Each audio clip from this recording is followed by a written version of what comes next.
पाय मी तुला पहिले सांगू राहिलो वावराला असं मी पहिले सांगू राहिलो बोलून तो वावराला. अरे मी आहे ना, चल ना तू, चल चल, काही नाही होत. अरे तू काय एवढा भिऊ राहिला? मग काकाचाच वावर होय. चल निंबू घेऊन येऊ आपण लगेच तोडू. मी पहिले सांगू राहिलो तुला काही झालं तर पाहिजे तू हो हो, मी वावराला पाहून बोलला घेईन. तर. चल चल चल.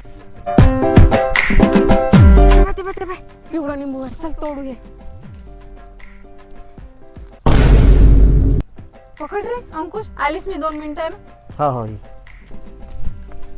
अय कोण आहे रे? अय कोण हो? काय लिहायला इकडे? काय दोघंही थांबा तुम्ही. इकडे इकडे इकडे इकडे हो इकडे. कुठून आले तुम्ही? काय रे कसा काय वाडीत घुसला होता? कसा काय वाडीत घुसला होता? कसे काय नाही घुसले? काका, मी आता सांगितलं बोलले, हा म्हणे याचा काकाचा वावर होय, निंबू घ्यायला जाऊ म्हणे आपण. कोण म्हणे बाई? कोण? मी आता म्हटलं काका म्हणे याचा काकाचा वावर आणि आहे. तू जाय बिंदास.